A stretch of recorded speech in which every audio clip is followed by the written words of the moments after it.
kekudusan itu adalah sebuah antisipasi untuk apa yang bakal Tuhan kerjakan.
Shalom warga kerajaan. Dua perkataan ini begitu penting, empower and encourage. Karena Roh Kudus adalah encourager. Karena itu orang tua harus belajar mendidik anaknya. Saya lama tinggal di Bali dan kenal beberapa pangdam di sini. Dan salah satu yang paling menarik adalah Mayor Jenderal Theo Safi. Nah, Mayor Jenderal Theo Safi ini kan dari suku Bugis, dari Makassar. Tetapi dia menjadi seorang tokoh Kristen yang luar biasa. Ceritanya begini, ketika bapaknya itu punya seorang sahabat. Sahabatnya seorang misioneri dari Jepang. Namanya Shirato. Dia begitu terkesan. Begitu penuh kasih, begitu penuh kebaikan. Sehingga dia memberi nama putra pertama Shirato, yang kedua Theo. Theo means God ya. Jadi sesuatu yang tidak biasa pada saat itu buat suku mereka.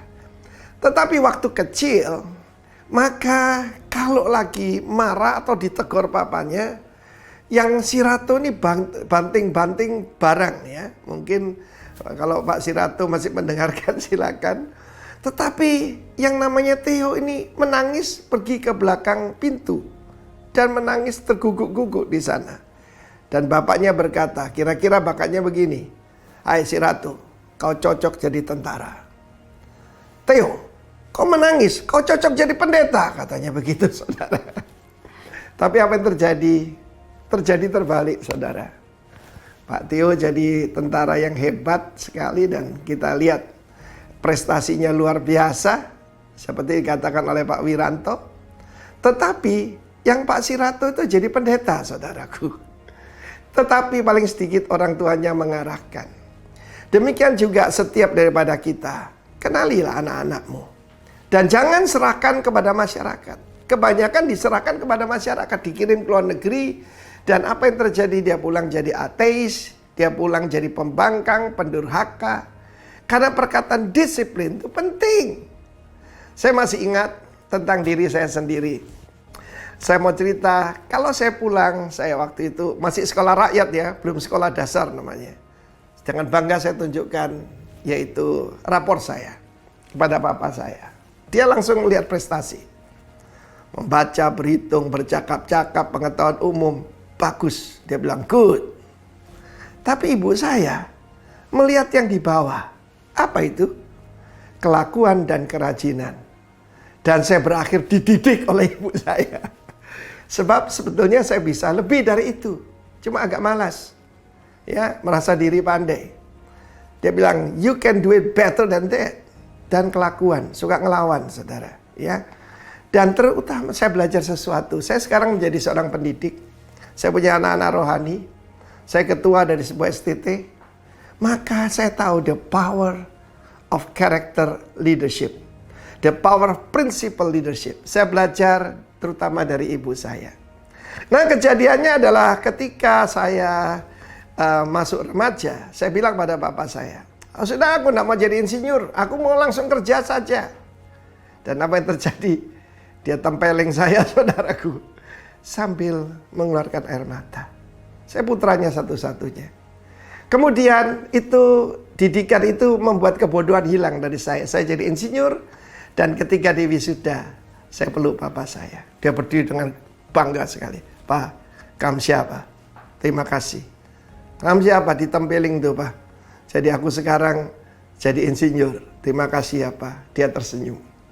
God bless you. Didiklah anakmu menurut jalan yang ditunjukkan oleh Tuhan. Dan jalan yang patut baginya. God bless you, warga kerajaan. Amin. Shalom Bapak Ibu yang diberkati Tuhan, selamat pagi, selamat bertemu kembali bersama dengan kami di dalam ibadah online minggu ini.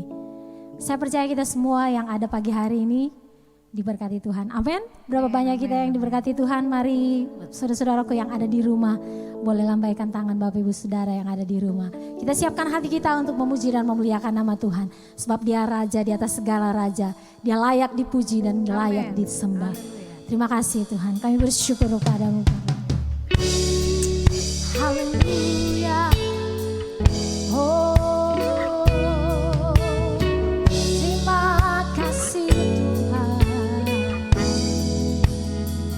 Kami bersyukur.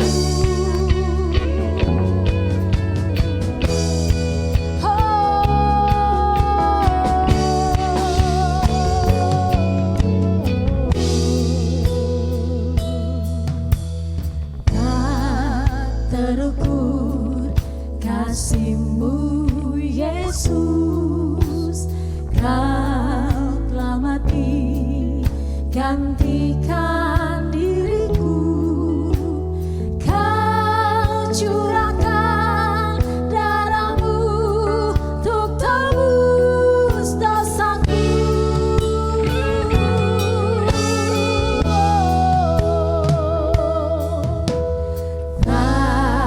Terukur kasih-Mu Yesus, Kau telah mati ganti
Kami bersyukur kepadamu pada pagi hari ini Tuhan. Sebab hanya oleh karena anugerah-Mu, hanya oleh karena kasih karunia-Mu, kami ada di tempat ini. Kami mampu untuk memuji dan membesarkan nama-Mu. Layaklah Engkau menerima pujian kami. Layaklah Engkau ditinggikan. Layaklah Engkau dimuliakan saat ini. Terima kasih Bapa. Terimalah pujian kami. Terimalah pujian umat-Mu dari kota ini. Kami naikkan hati kami kepadamu. Kami berseru kepadamu. Memohon pertolongan Tuhan dalam kehidupan kami. Dan saat ini Tuhan, kami mau memuji membesarkan nama-Mu. Kami tahu pada saat kami memuji nama-Mu, mujizat itu terjadi. Yang sakit disembuhkan. Yang dalam kelemahan dikuatkan Tuhan. Terima kasih Bapa.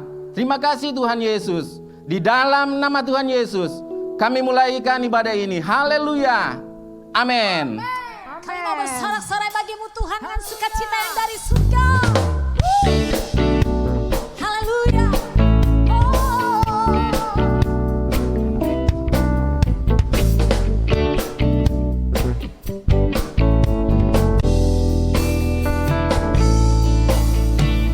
Terima sukacita surga, itulah kekuatan bagi jiwa. Ku dapat rasakan kasih-Nya di tengah badai yang bergelora. Terima sukacita surga, itulah kekuatan bagi jiwa. Ku dapat saksikan kuasa-Nya, taklukkan badai yang bergelora.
kekuatanku hanyalah di dalam-Mu.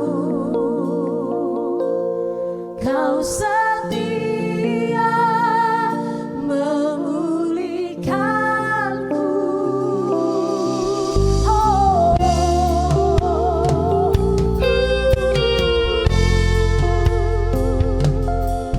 Sungguh Engkau tahu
Daripadamu datanglah kekuatan kami, pertolongan kami datangnya daripadamu. Engkau Allah, Engkau Tuhan yang menciptakan kami. Kau yang berfirman dan semuanya jadi. Sungguh kami bersuka cita karena Engkau ya Tuhan. Dengan sorak-sorai kami nyanyikan, dengan sorak-sorai kami serukan Engkau. Oh, kekuatan-Mu turun bagi setiap kami Bapa. Kau yang melawat umat-Mu, Kau yang memberkati umat-Mu dengan berkat yang daripadamu.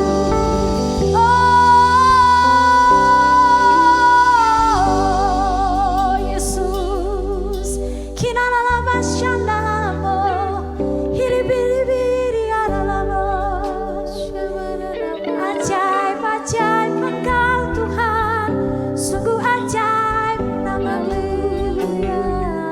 Yesus kekuatan kami, Yesus sumber pengharapan kami. Tak ada lain yang seperti Engkau Tuhan yang baik. Sungguh tiada Allah yang sama seperti Engkau, Allah yang perkasa, Allah yang mulia, Allah yang memberikan bagi kami apa yang tak dapat kami pikirkan. Itulah yang Kau sediakan Tuhan. Oh, hinama mori di miri adalah basyemo. Haleluya, haleluya, haleluya, haleluya. Turunlah pengurapan-Mu Tuhan, mengalirlah di tempat ini, mengalirlah di dalam setiap umat-Mu. Lawat kami Tuhan, lawat dengan kuasa-Mu. Yang lemah dikuatkan, yang sakit disembuhkan, yang dalam peperangan Kau berikan kemenangan. Sebab Engkau Yesus Tuhan. Oh, hela masyiki dia dalam base, hina mana. Kisah dalam base.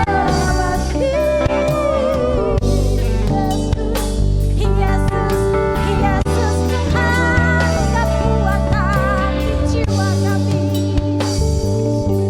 Yesus Tuhan, Engkau Tuhan kami. Kau Tuhan, penolong di hidupku. Kekuatanku hanyalah di dalam-Mu. Sebab Kau Allah yang setia. Kau setia memulihkanku,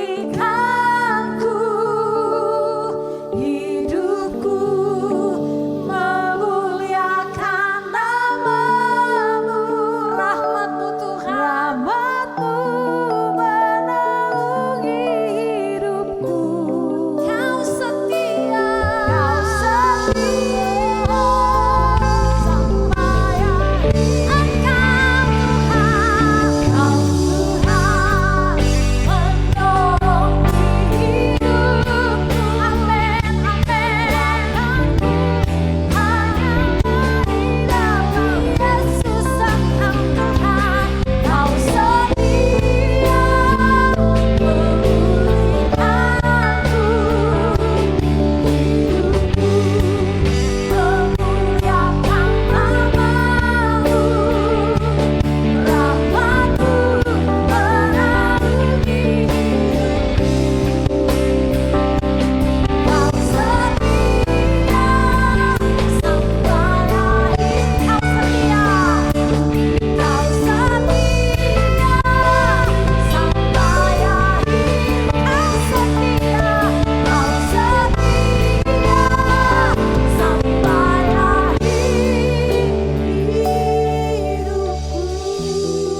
Salam sejahtera saudara-saudara. Shalom. Apa kabar Rock Makassar?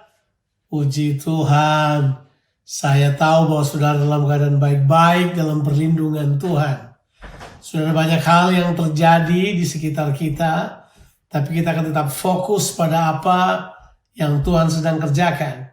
Dan kita akan terus masuk pada apa yang Tuhan persiapkan buat kita tentunya. Nah, kita ada di bulan pemberdayaan saat sekarang ini. Kita sedang banyak membahas tentang empowerment. Dan kali ini saya ingin membahas sebuah judul khotbah yang berjudul Menciptakan Momentum Pemberdayaan.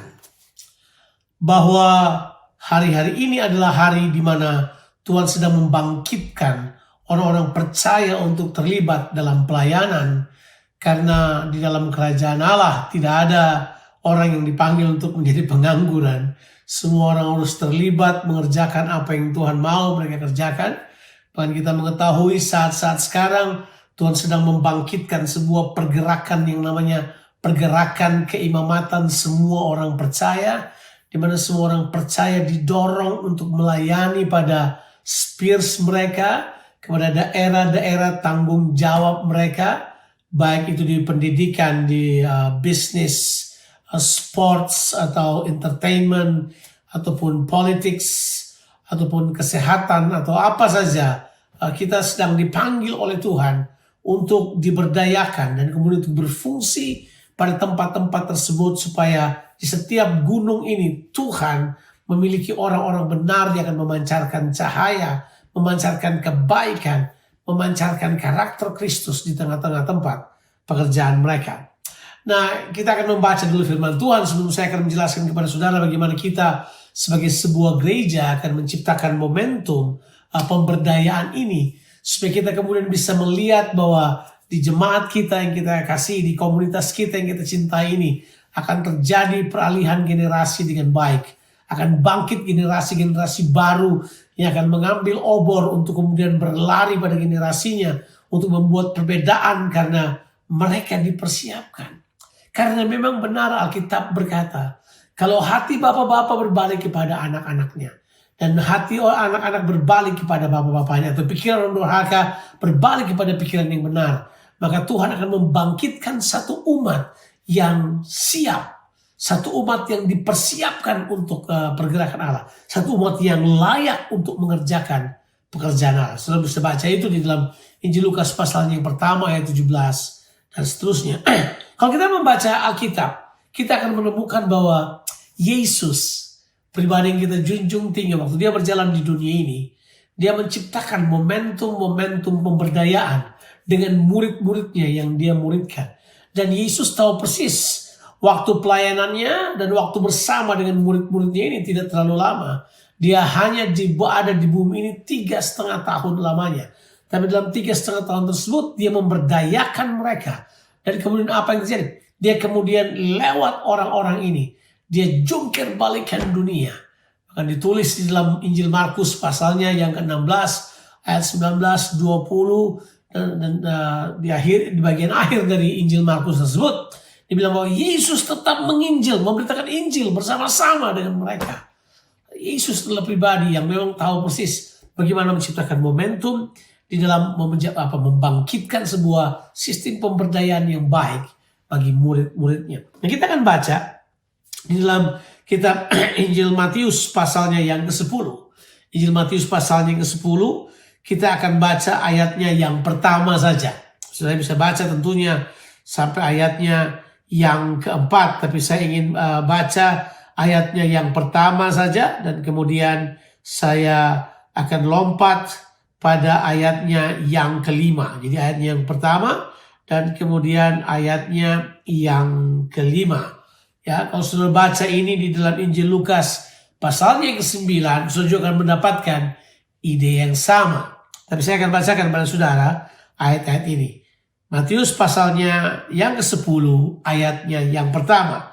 Yesus memanggil ke-12 muridnya dan memberi kuasa kepada mereka untuk mengusir roh-roh jahat dan untuk melenyapkan segala penyakit dan segala kelemahan. Ayat kedua dan seterusnya menyebutkan nama ke-12 murid itu. Ayatnya yang kelima dikatakan begini, ke-12 murid itu diutus oleh Yesus. Sampai di situ aja yang kita mau baca, sebab saya hanya ingin membahas hal tersebut. Bagaimana Yesus memanggil mereka, memberi mereka kuasa, kemudian mengutus. Coba perhatikan 3 kata ini. Nah, tentu sudah tahu bahwa saya bukan tipe orang yang comot-comot ayat. Tapi kali ini untuk mempersingkat waktu saya sebut saja 3 kata itu. Pertama, dia memanggil mereka. Yang kedua, kemudian Alkitab bilang dia memberi kuasa kepada mereka. Yang ketiga adalah dia mengutus.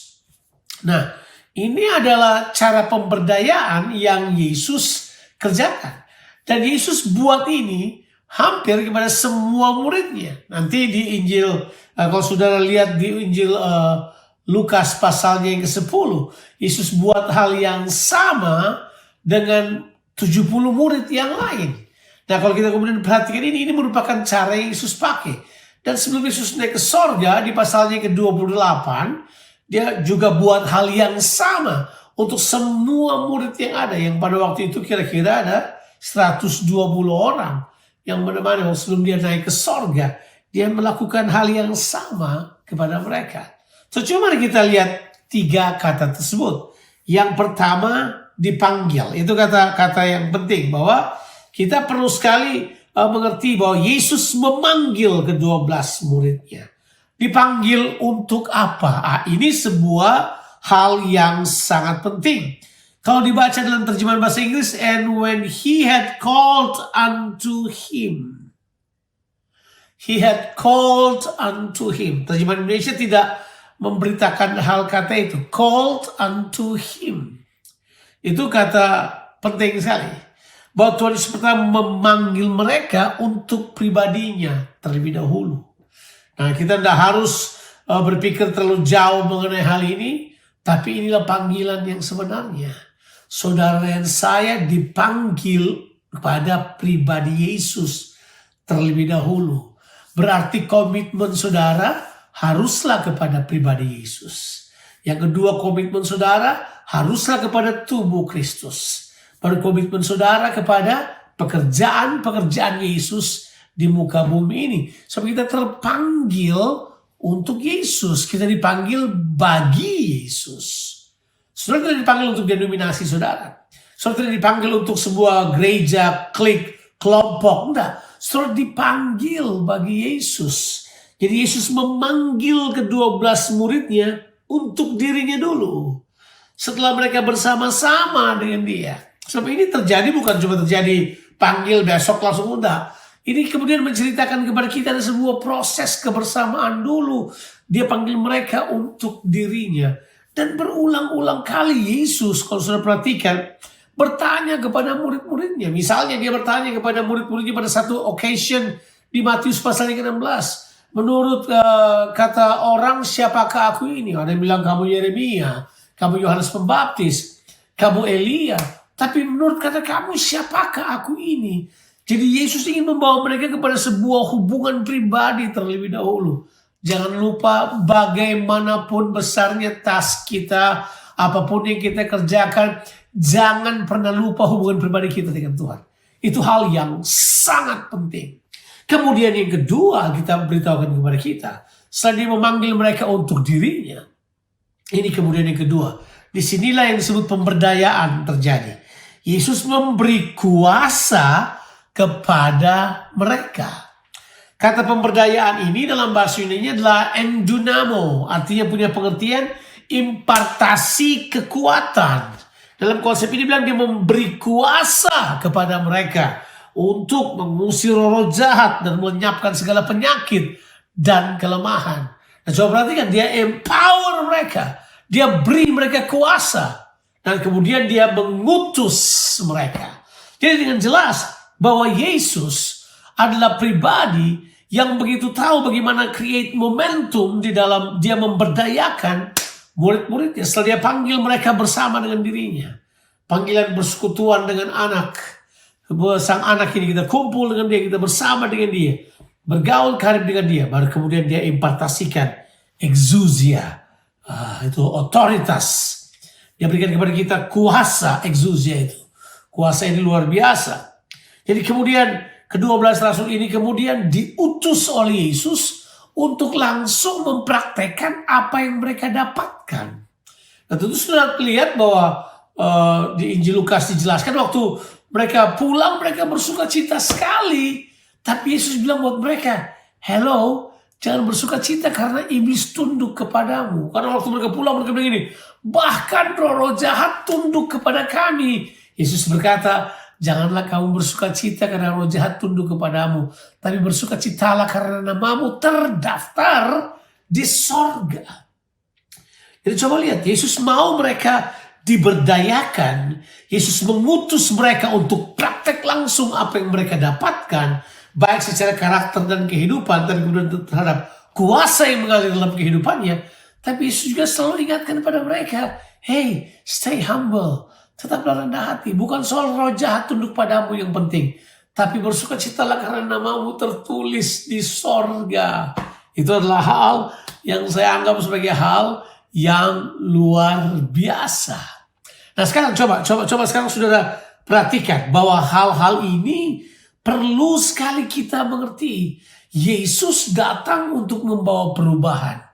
Yesus datang dan dia kemudian mempersiapkan agen-agen perubahan. Dia kemudian mempersiapkan mereka dengan jalan bergaul dengan mereka. Setelah bergaul dengan mereka, Yesus kemudian empower mereka. Tapi kemudian Yesus rilis mereka dengan jalan mengutus mereka pergi.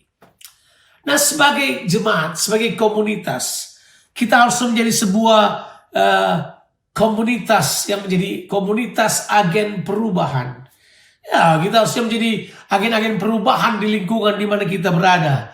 Di spheres kita, apakah itu kesehatan, pendidikan, politik, government, apalagi yang lain, bisnis, sebutkan daerah pelayanan saudara. Sebab Tuhan memang mengutus kita ke tempat itu. Nah, di dalam hal ini kita harus mengerti prinsip ini.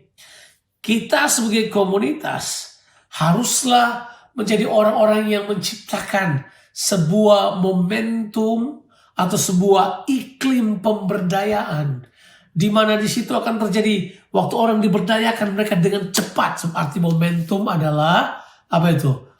Force, kekuatan dan kecepatan yang diciptakan dalam sebuah pergerakan. Jadi pergerakan yang diciptakan oleh kekuatan dan kecepatan. Jadi ada kekuatan, ada force, ada kecepatannya, tapi ada waktu juga di dalam. Jadi Tuhan mau kita semuanya mengerti hal ini. Jadi di mana waktu kita kemudian menjadi sebuah komunitas yang mengerti momentum-momentum ini, kita kemudian akan bergerak dalam momentum itu dengan semua daya yang kita miliki, dengan semua kemampuan yang kita miliki, dengan kecepatan yang Tuhan berikan buat kita. Walaupun kalau saya bilang kecepatan bukan berarti kita tergesa-gesa, tidak. Tapi kita harus mengambil tindakan seperti waktu yang Tuhan berikan buat kita. Kita akan selamatkan waktu kita untuk sungguh-sungguh memberdayakan generasi baru. Makanya saya harus katakan ini, mulailah dari rumah kita masing-masing. Mulailah dari rumahmu. Bapak-bapak, ibu-ibu, mulailah dengan memberdayakan anak-anakmu. Memberdayakan mereka untuk mengerti prinsip-prinsip rohani.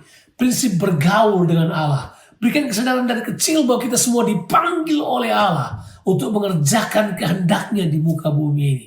Kemudian tumpang tangan pada mereka. Impartasikan apa yang Tuhan berikan buat kita. Tahukah saudara bahwa Tuhan telah memberikan karunia Roh Kudus dalam kehidupan kita?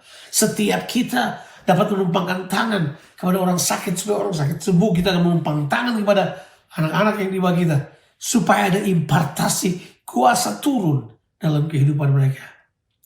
Luar biasanya adalah sebuah komunitas kerajaan Allah bisa melakukannya. Saudara pun bisa melakukannya. Yuk mari komunitas kita ini sungguh-sungguh bisa menangkap momentum ini, kemudian bergerak dalam apa yang Tuhan inginkan. Nah, saya mau mengakhiri apa yang saya share pada saudara dengan menunjukkan kepada saudara sebagai pemimpin-pemimpin ataupun komunitas-komunitas, kita perlu sekali masuk kepada proses pemberdayaan ini. Kita semua harus terlibat masuk dalam proses pemberdayaan ini. Sehingga kita saling memberdayakan, kita saling menguatkan, kita saling, ini adalah proses saling di dalamnya. Sesama jemaat kita saling mendorong supaya ini berjalan dengan cepat. Ada beberapa iklim yang kita perlu ciptakan tentunya, seperti iklim kepercayaan. Kita harus saling percaya satu sama lain. Kita juga harus menciptakan iklim teladan yang baik supaya kemudian kepercayaan generasi muda kepada para pemimpin tetap terpelihara dengan baik. Kita perlu juga untuk mengembangkan apa yang saya sebut dengan ini nih, totalitas penyerahan kita, supaya mereka tahu bahwa kita nggak bercanda lakukan sesuatu, kita nggak main-main waktu melakukan sesuatu, kita secara total ikut terlibat di dalam pemberdayaan ini sebagai semua anggota jemaat. Para pemimpin pun harus tahu bahwa ini adalah soal hidup dan mati, soal sesuatu yang akan berjuang untuk masa depan. Kita sedang mempersiapkan generasi untuk kita utus ke masa depan dan mereka menaklukkan masa depan karena Tuhan menyertai mereka dan mereka perlu dipersiapkan. Nah, saya ingin supaya kita menangkap momentum ini, kita harus menangkap situasi dan kita masuk di dalamnya seperti apa yang Tuhan inginkan. Dan saya ingin tunjukkan kepada kita sekali bagaimana kita menciptakan momentum. Bagaimana menciptakan momentum ini? Yang pertama ini penting sekali. Kita harus punya penghargaan pada orang-orang yang akan diberdayakan. Generasi muda kita harus berdayakan. Hargai mereka. Paling tidak hargai bahwa mereka adalah milik Tuhan yang Tuhan titipkan buat kita kalau mereka masih muda. Kemudian hargai potensi yang ada di dalam mereka. Siapapun anakmu itu, kamu nggak tahu kan? Siapa tahu suatu saat dia jadi presiden Indonesia. Siapa tahu suatu saat dia jadi Kapolri suatu saat. Siapa tahu suatu saat dia menjadi orang yang paling berpengaruh pada bidangnya. You don't know. Maka coba hargai. Hargai paling tidak apa yang Tuhan siapkan buat mereka. Hargai potensi yang ada di dalam mereka. Kita menghargai orang-orang yang akan kita berdayakan. Hargai mereka. Beberapa orang tidak menghargai orang yang mereka berdayakan. Oh, ini murid saya lah. Ini junior saya lah. Orang suka sekali begitu. Oh, dia ada di bawah pelayanan saya. Oh, dia ada di bawah saya. Bolehkah saya beritahu buat saudara? Enggak. Kalau orang ada di bawah kita, kita sukar melayani mereka. Benar kata Yesus dan juga kata Rasul Paulus. Rasul Paulus berkata, hendaklah kamu menganggap orang lain lebih utama dari dirimu. Kalau kita menaruh orang lebih utama dari kita, maka kita dapat melayani mereka. Ini adalah kita sebut sebagai, kalau kita mau create momentum, kita harus mengembangkan penghargaan kepada orang-orang yang akan kita berdayakan supaya mereka melakukan kehendak Allah. Yang kedua, kita perlu mengetahui hal-hal kunci dalam pemberdayaan. Kita harus tahu hal-hal kunci dalam pemberdayaan itu apa? Hal-hal kunci dalam pemberdayaan, firman Allah, Roh Kudus, fellowship. Nah, kita harus tahu bahwa ini semua adalah hal-hal yang penting. Bahwa hubungan-hubungan yang kita miliki di dalam hubungan pertemanan, persekutuan, hubungan kolega, kita harus hargai semuanya. Ini semua adalah sumber-sumber pemberdayaan. Firman Tuhan yang paling penting. Kita harus berdiri di depan mereka dan menghargai firman Tuhan serta hidup melakukan firman Tuhan. Generasi muda akan menganggap kita munafik kalau kita khotbah lain dan hidup lain. Kalau kita sampaikan kata yang lain tapi hidup kita bertentangan dengannya. Kita harus hidup seperti apa yang kita khotbahkan. Karena itulah ciri yang paling kuat untuk kita kemudian tahu bahwa kunci pemberdayaan itu ada pada keteladanan hidup. Mereka mau tahu apakah kita berjalan dalam Roh Kudus. Mereka mau tahu apakah kita adalah orang-orang yang menghargai hubungan-hubungan kita. Hubungan di rumah kita, hubungan suami istri, hubungan orang tua dan anak, hubungan dengan kolega. Bagaimana kita jadi orang-orang yang kuat dalam hubungan. Sebab hubungan itu sendiri adalah kunci dalam pemberdayaan. Kemudian yang ketiga adalah kita kemudian mencurahkan sumber-sumber yang kita miliki. Kita mencurahkan semua yang Tuhan sudah siapkan buat kita. Kita curahkan pada proses pemberdayaan itu. Mengembangkan penghargaan, mengetahui hal-hal kunci dalam pemberdayaan. kemudian mencurahkan sumber-sumber yang telah Tuhan taruh pada kita. Kita bawa dalam kehidupan mereka. Satu hal yang dikatakan oleh almarhum Miles Monroe waktu dia mengatakan perkataan ini, ya, I want to live as the fullest. Saya mau hidup dengan penuh sampai semua kepenuhan potensi. But I want to die empty. Saya mau mati kosong karena semua saya sudah curahkan. Saya sudah pindahkan kepada orang-orang lain. Saudara-saudara, mari kita bersama-sama sebagai satu komunitas, sebagai suatu jemaat. Kita harusnya bersama-sama bersemangat untuk menciptakan momentum pemberdayaan. Saya mau simpulkan sebentar apa yang saya katakan pada saudara. Yesus memanggil kita semua murid-muridnya untuk ada bersama dengan dia. Setelah kita bersama-sama dengan dia. Masih ingat? Waktu Sanhedrin melihat Petrus dan Yohanes habis mereka buat mujizat dan semua orang ikut mereka. Apa yang dikatakan mereka ini? Siapa mereka? Mereka adalah orang-orang yang tidak terpelajar. Orang-orang yang bodoh. Mereka ignorant people. Tapi yang kita kenal, mereka telah bersama-sama dengan Yesus. Saya beritahu pada saudara, jangan anggap remeh kebersamaanmu dengan Tuhan. Esensi kehidupan adalah disertai oleh Tuhan. Kalau Yesus bersama dengan saudara, siapakah yang dapat mengalahkan saudara? Kita beritahukan buat kita bahwa dia panggil kita untuk dirinya. Tapi bukan cuma dia panggil kita untuk dirinya. Dia impartasi kepada kita kuasanya. Kemudian dia mengutus kita. Dia rilis kita. Inilah momentum yang harus kita kerjakan. Inilah momentum yang harus kita ambil. Nah, ini yang kemudian kita harus mengerti untuk mengembangkan semuanya ini. Kita harus sungguh-sungguh melihat bahwa dalam menciptakan momentum ini, kita perlu mengembangkan penghargaan pada orang-orang yang akan kita berdayakan. Hargai mereka, kunjungin mereka, bantu mereka, beritahu pada mereka bahwa mereka penting, mereka lebih utama dari kita, bahwa mereka dipersiapkan untuk masa depan, yang mereka akan menaklukkan masa depan, kita akan utus mereka pada masa depan, karena semuanya Tuhan siapkan buat kita, dan kita perlu sekali untuk memahami hal-hal ini sebagai jemaat yang dicintai oleh Tuhan. Saya mau mari kita bersama-sama ciptakan atmosfer ini. Kita ciptakan momentum pemberdayaan ini di jemaat kita. Supaya jemaat Rock Makassar adalah menjadi tempat di mana pemberdayaan berlangsung. Kita saling memberdayakan satu sama lain. Apa yang ada pada kita, kita curahkan untuk orang lain. Dan sebaliknya kita pakai untuk saling melayani.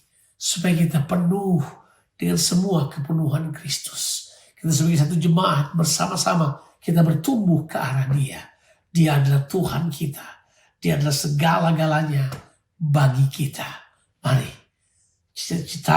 kita ciptakan momentum pemberdayaan supaya kita semua diperlengkapi untuk mengerjakan pekerjaan Tuhan, itu melakukan kehendaknya pada generasi ini. Tuhan memberkati saudara-saudara sekalian. Amin. Puji Tuhan, kita telah diberkati dengan kebenaran firman Tuhan. Mari kita siapkan diri kita untuk masuk dalam perjamuan kudus.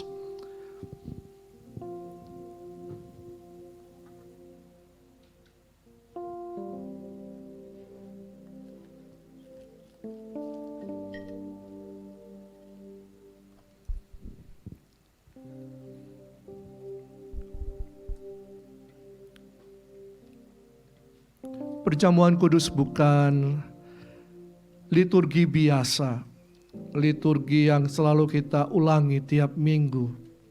Tapi perjamuan kudus ini merupakan peringatan kita akan pengorbanan Yesus di kayu salib, akan kematian Yesus dan juga kebangkitan Yesus.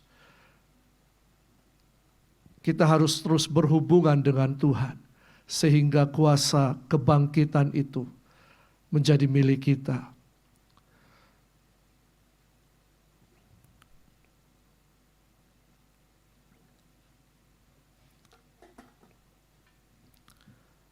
Bagi saudara yang telah mempersiapkan perjamuan kudus di rumah masing-masing, mari kita bangkit berdiri. Angkat roti atau hosti ini melebihi kepalamu sebagai tanda penghormatan kepada Tuhan. Dan renungkanlah kasih Tuhan, kasih Yesus kepada kita semua. Bahwa pengorbanannya sungguh luar biasa. Kematiannya memberikan kehidupan bagi umatnya. Terima kasih Tuhan, terima kasih. Sebab apa yang telah kuteruskan kepadamu, telah aku terima dari Tuhan, yaitu bahwa Tuhan Yesus pada malam waktu ia diserahkan mengambil roti, dan sesudah itu ia mengucap syukur atasnya. Ia memecah-mecahkannya dan berkata, inilah tubuhku yang diserahkan bagi kamu. Perbuatlah ini menjadi peringatan akan aku. Bukankah roti yang ada di tangan Bapak Ibu Saudara yang ada di rumah dan di tempat ini merupakan pelambang dari tubuh Kristus, menjadi peringatan bagi kita. Mari kita bersekutu, makanlah dalam nama Tuhan Yesus.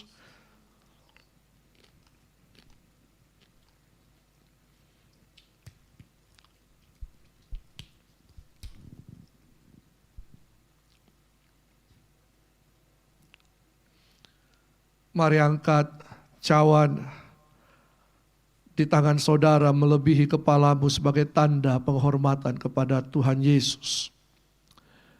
Ini bukan cawan biasa, tapi ini merupakan lambang dari darah Kristus. Lambang persekutuan kita dengan darah Kristus. Demikian juga ia mengambil cawan sesudah makan, lalu berkata, cawan ini adalah perjanjian baru yang dimeteraikan oleh darahku. Perbuatlah ini setiap kali kamu meminumnya menjadi peringatan akan aku. Mari kita minum bersama, kita bersekutu dengan tubuh, dengan darah Yesus. Dalam nama Tuhan Yesus.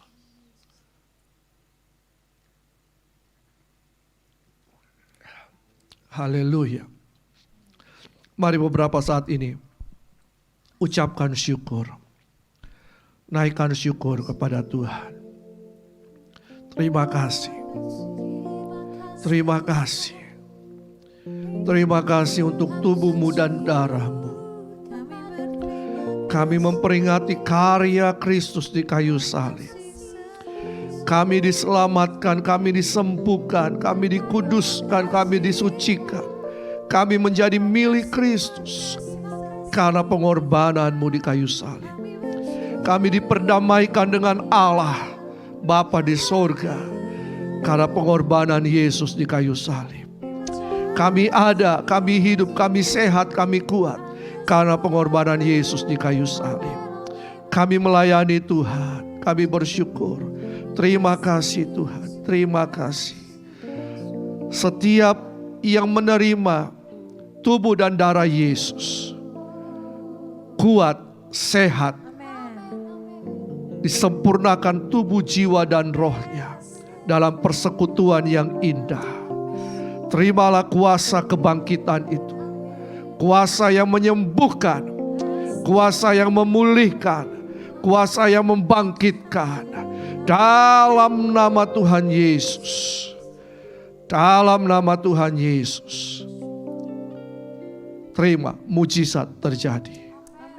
Semua yang percaya katakan amin. Haleluya. Bapak Ibu Saudara, saudara bersuka cita karena ibadah ini tetap bisa berjalan dengan baik. Dan semua karena pertolongan Tuhan. Dan Bapak Ibu Saudara dipersilakan untuk menabur dengan penuh sukacita, sukarela dan ucapan syukur ke rekening-rekening yang ada tertulis di layar kaca saudara. Saudara bisa menabur, apakah itu perpuluhan, ucapan syukur, diakonia, maupun persembahan-persembahan yang lainnya. Dan saya percaya ketika kita menabur, Tuhan akan memberkati dengan limpah. Dan kita akan mengalami berkat-berkat Tuhan yang luar biasa. Berilah dengan sukacita, sukarela, dan penuh dengan ucapan syukur. Haleluya.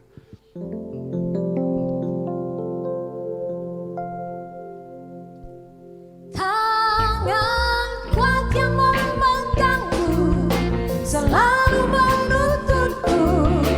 Ku tak mau jalan sendiri.